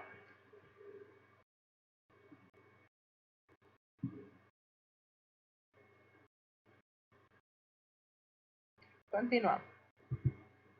Tenemos también contaminantes orgánicos, que son los más importantes debido a la magnitud, ¿ya? Y sus fuentes pueden ser de origen doméstico, industrial y ganadero. Hay 3 índices que nos ayudan a medir esta contaminación orgánica global, donde tenemos la DQO, la DBO y la COT. La DQO es la demanda química de oxígeno y se refiere a la cantidad de oxígeno que es consumida por la materia existente en el agua. Es decir, es oxidable en condiciones determinadas. Esa es la DQO. Por otro lado tenemos la DBO, que es la demanda bioquímica de oxígeno, que mide la cantidad de oxígeno que es consumido en la degradación bioquímica de la materia orgánica. ¿Y esto de qué va a depender? De los procesos biológicos aeróbicos que se lleven a cabo en estos cuerpos de agua que se estén analizando. Y por último tenemos la COT, que es el carbono orgánico total. ¿Y qué es lo que mide este parámetro? El contenido total de carbono de los compuestos orgánicos. Sea cual sea el origen de estos compuestos orgánicos, sean fijos, volátiles o sean de origen natural o sintético. Este parámetro va a medir ese contenido total de carbono que tenemos en agua. Ahora, dependiendo de el uso del agua, nosotros tenemos que cumplir con ciertos parámetros, ya sea de la DQO, DBO o de la COT, o de los anteriores que ya hemos dicho. Y esa va a ser la tarea de ustedes, buscar la legislación o las leyes en donde aparecen los índices que se deben tener de todos los parámetros o de todos los contaminantes que hemos estado nombrando. Ahora, va a ser una tarea sin nota, porque como la siguiente semana vamos a continuar con el contenido de agua, ahí se va a hacer realmente la evaluación. Así que esta tarea que les estoy comentando, que son buscar las leyes donde aparecen los parámetros que tienen que tener de todos estos contaminantes, es para que lo conozcan y lo sepan, cómo es la legislación en Chile. Ahora, Profesora, dígame. ¿podría escribir en el chat la tarea, por favor? Déjeme ver si me da la opción. Le puse grabar, nada que ver. Ya, yo estoy aquí, Constanza. Ah, ya. Ya llegué, yo lo puedo escribir. Ya, ahí la profesora Natalia lo va a escribir. Igual la tarea se las voy a subir a la Gracias. plataforma, aunque no sea con nota, pero para que recuerden que tienen que hacerlo, tienen que buscar. Y esa tarea se entregaría este otro jueves. No, o sea, la vamos a comentar antes de comenzar la clase que correspondería a la semana siguiente. ¿Cómo? Vamos a dar 20 minutos para hablar sobre estas leyes que rigen los parámetros de contaminante en el agua.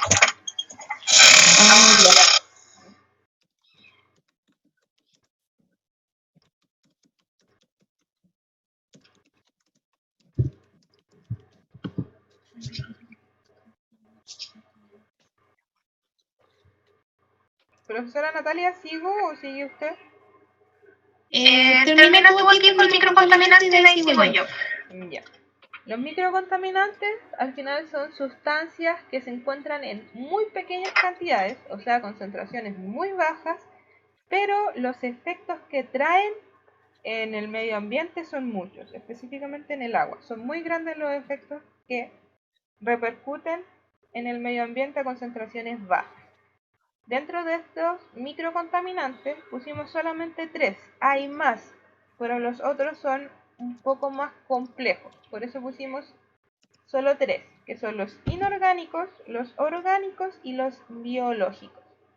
Dentro de los inorgánicos, ¿qué es lo que tenemos que tener presente? Que son los metales, ¿ya? Específicamente son los metales, porque son tóxicos, ¿ya?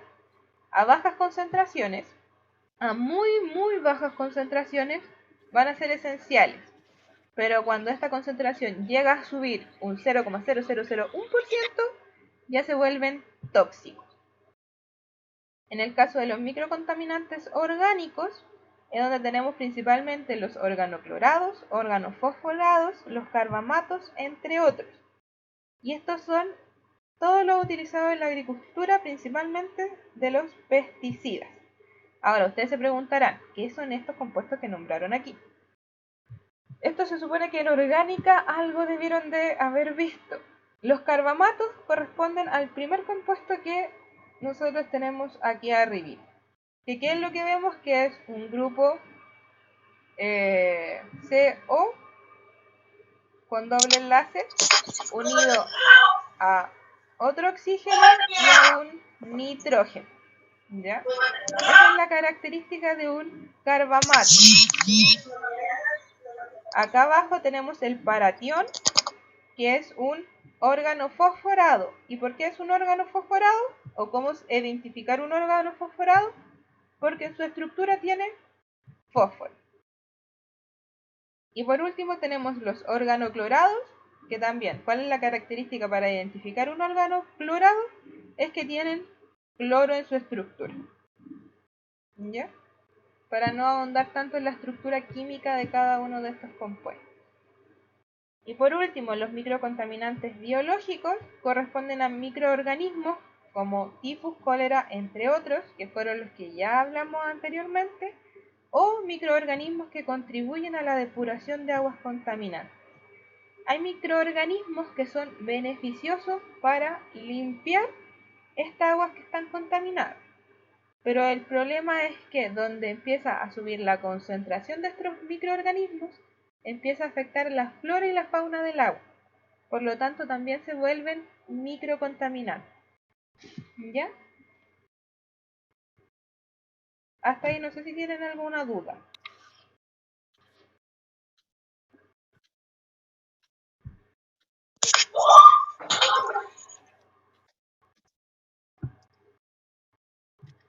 Al parecer no hay dudas. Pero no, profe, dele nomás. No, yo sí. Los compuestos que nombró, yo no le voy a decir mi nombre porque... Ya, pero los compuestos que nombró, los que están dibujados, ¿por qué están ahí? Me perdí. Esos están ahí más que nada para que conozcan a qué se refiere un órgano clorado, un órgano fosforado y un carbamato. Porque era sencillo ponerle ya, son pesticidas, se ocupan en la agricultura. Pero ustedes también cuando les digan un órgano clorado y van a decir, ¿qué es un órgano clorado? Y uno va a quedar así como que, ¿qué es un órgano clorado? Entonces, compuestos que son tóxicos que contienen cloro en su estructura. Para que supieran lo que contenían y lo que lo hacía ser organoclorados, organofosforados o carbamatos. ¿Ya? No se les va a preguntar la estructura. No es para que se lo aprendan, era solamente para que conocieran la estructura. Nada más que eso.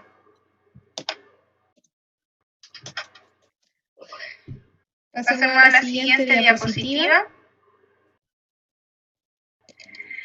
Efectos producidos por los contaminantes. Los efectos que producen los contaminantes en el agua deben ser evaluados en función al uso que se les destine. Es decir, agua para consumo humano, agua para preservación de la vida acuática, agua para fines creativos o estéticos.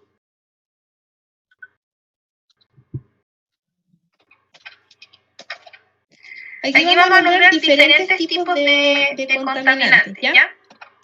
Tenemos los sólidos suspendidos.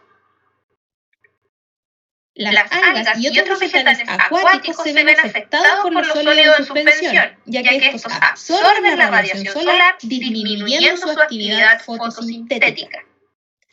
Tenemos los fenoles, que son acumulados en los tejidos grasos de los peces, por ejemplo, trucha, merluza y sardina. Y después nosotros vamos y consumimos estos pececitos. Entonces ahí es toda una cadena. Tenemos las grasas y los aceites, que son sustancias hidrófobas y menos densas que el agua. Estas condiciones hacen que ellas se extiendan como una delgada película sobre la superficie del agua, produciendo un impacto estético negativo y reduciendo la reoxigenación a través de la interfase aire-agua y provocando una disminución del oxígeno disuelto. Bien, tenemos el calor. El aumento de la temperatura provoca una disminución del oxígeno disuelto en el agua. Tenemos los detergentes, en donde el principal problema es la incorporación de los polifosfatos al agua, lo que provoca la eutroficación. Lo vamos a hablar más adelante ese término, así que no se preocupen.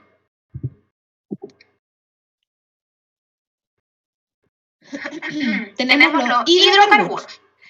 Los aromáticos policíclicos se encuentran en muy pequeña concentración en el agua. Sin embargo, su liposolubilidad permite la rápida incorporación a los tejidos grasos de los organismos animales, donde se metabolizan produciendo metabolitos que son verdaderos agentes cancerígenos. Tenemos la materia orgánica.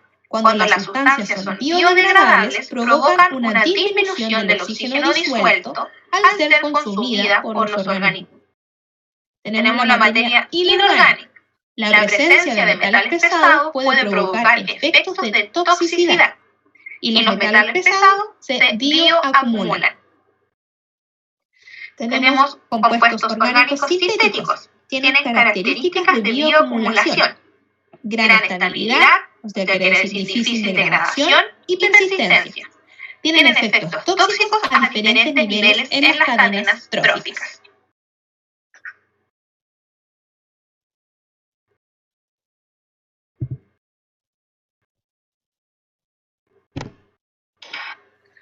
Patógenos. Aquí tenemos los virus, que pueden ocasionar inflamaciones oculares y cutáneas, entre otras. Tenemos las bacterias, que producen infecciones gastrointestinales endémicas o epidémicas. Y ahí tenemos, por ejemplo, la cólera y la fiebre tifoidea. También tenemos los nitratos, que producen enfermedades infantiles como hipertensión precoz y cáncer de estómago. También tenemos cadmio, mercurio y plomo, que son vertidos en las aguas por lagos mineros y desagües de industria. También están presentes en los fertilizantes, residuos de joyería, baterías, curtiembres. Cadmio produce trastornos gastrointestinales y afecciones a pulmones, riñones y huesos.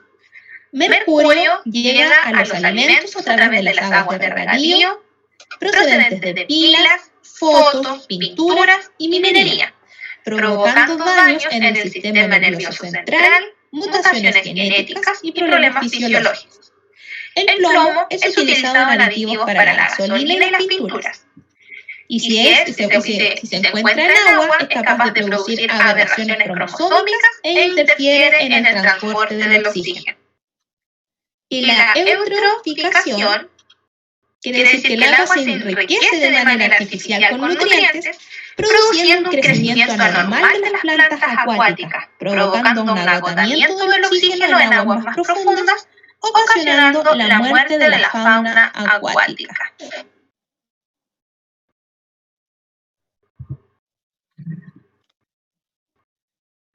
Y esa es la clase de hoy, chicas. La próxima semana vamos a seguir con contaminación del agua, o sea, específicamente se va a ver el tratamiento de aguas. Espero que les haya quedado claro, que la clase les haya servido. El link de la clase está siendo grabada, así que les vamos a enviar el link. Se los vamos a subir a Classroom. Y no sé si hay alguna duda, comentario. ¿Alguien que quiera opinar algo? Esta clase, ¿sí? El ID y la contraseña va a ser la misma para la próxima. Sí, es lo mismo. Sí, para todas nuestras clases va a ser lo mismo. Tienen que ingresar el mismo link. El mismo ID y la misma clave. Sí. Ya. Es todo igual. Profe, ¿Sí? esa grabación de la clase no la pueden enviar por WhatsApp. Es que sabe que a mí en Classroom no me están llegando los videos, o sea, me llegan, pero no me los dejan ver. ¿Los videos? O sea, porque esta clase, ¿cómo la va a enviar? Es que la clase es muy pesada. Yo les puedo enviar solamente el link. O sea, el link igual se les puede enviar por WhatsApp, pero no sé si van a poder tener acceso mediante WhatsApp. Pero lo podríamos intentar. Ya. Yo igual Lo intentamos y veamos si funciona. envío el link de Drive Gracias. por WhatsApp y subo la clase a YouTube. Entonces ahí también les envío el link de YouTube para que tengan un acceso un poquito más fácil.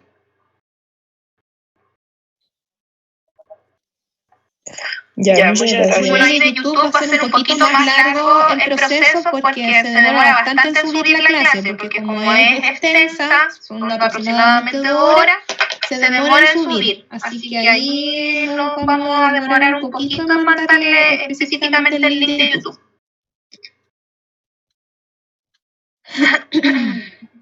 Chicas, ¿les gustó la clase? ¿Está bien por este formato? Sí, yo creo que sí, vamos entendiendo mejor igual, que así, que no olvide el trabajo al momento lo vayamos estudiando, porque así no va a aclarar nuestra duda y vamos interactuando mejor con la materia. Esa es la idea, poder ir tratando de resolviendo sus dudas de manera instantánea, pues ahí mismo en la clase.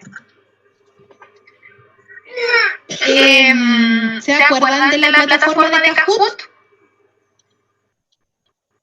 Ay, no, pero Yo no se siempre le va digo, por ahí.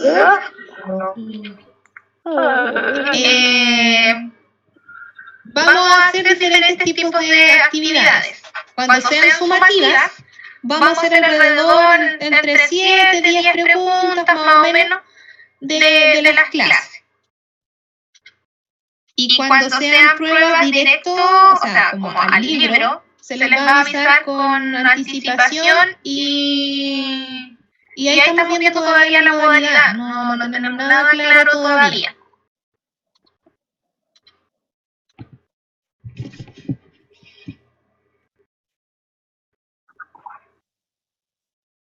Pero ahí ustedes cualquier consulta la pueden ir haciendo. El Kahoot igual tiene una modalidad diferente a lo que nosotros vimos en clase, porque se les va a enviar un link. Y a ustedes pueden ingresar a este link y ahí van a poder tener acceso a las diferentes preguntas. Lo que sí les voy a pedir es que cuando les pida ingresar el nombre, coloquen su nombre y su apellido. Porque si no, yo no voy a tener cómo saber si ustedes pudieron hacerlo o no. Y en el caso que tengan cualquier problema, ustedes también me lo hacen saber inmediatamente para poder solucionarlo. Pero por esta clase no va a haber actividad evaluada, solamente la tarea de buscar las leyes que rigen los diferentes parámetros contaminantes del agua, pero que eso es sin notas para la próxima semana. Y ya la próxima semana, cuando terminemos de ver agua, va a haber una actividad evaluada. Así que cualquier consulta que tengan, aprovechen de ir haciéndolo. Ahora las clases van a ser de 9 a 11. Si a todas les acomoda, lo ideal es que sí. Ya.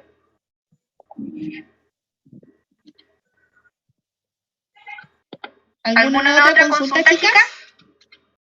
Profesora, como las clases van a ser de 2 horas, podríamos tener como un receso de 5 minutos por lo menos, porque como que seguir la clase de corrida las 2 horas es medio... Es muy denso. Sí. Sí, no hay problema, chicas, lo podemos organizar.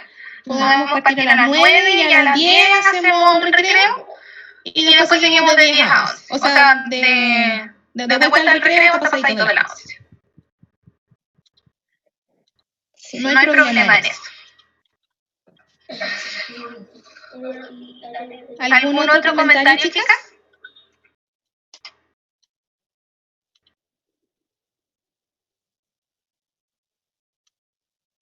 Profesora Natalia, Sí. la próxima semana, el 21 de mayo, es feriado. ¿Cómo lo van a hacer con eso? Hoy, de veras, porque feriado el 21. Se me había olvidado ese detalle.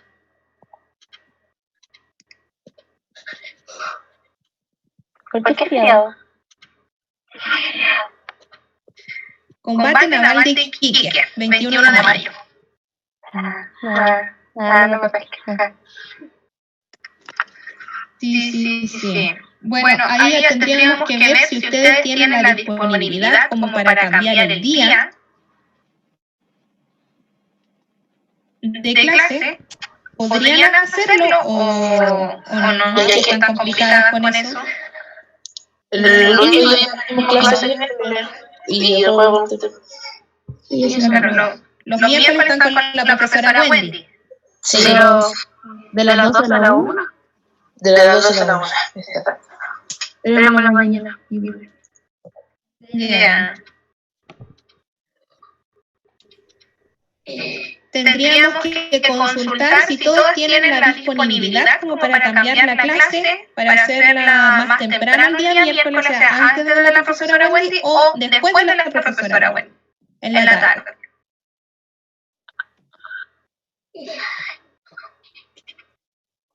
Antes yo creo que sí sería mejor. ¿Están todos de acuerdo? Yo creo que sería mejor antes de que la profesora Wendy. Ya. Yo creo que después de la Entonces, ¿están de acuerdo en que hiciéramos la clase la próxima semana, el día miércoles? Y ¿ustedes tienen de 11 a 12 con la profesora Wendy? De 12 a 1. De 12 a 1. Entonces estaría bien en el mismo horario.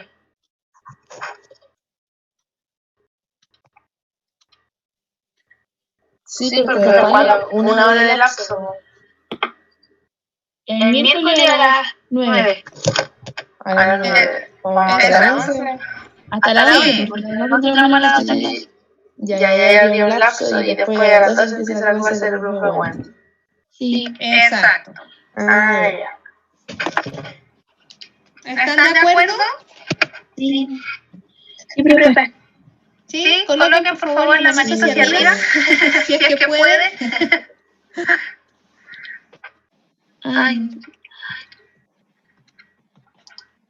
En la parte de abajo donde dice como reacciones, o poner ahí la manito hacia arriba.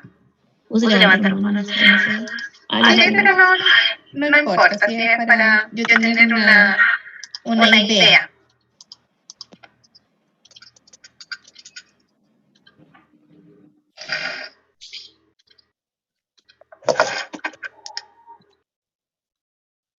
Hay varias que no me han comentado nada todavía.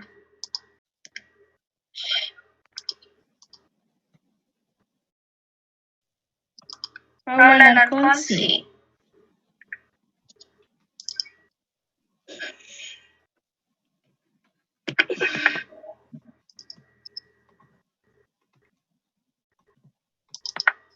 Ya, chicas, quedamos entonces para la próxima semana, entonces, el día miércoles a las 9 de la mañana. ¿Alguna otra consulta?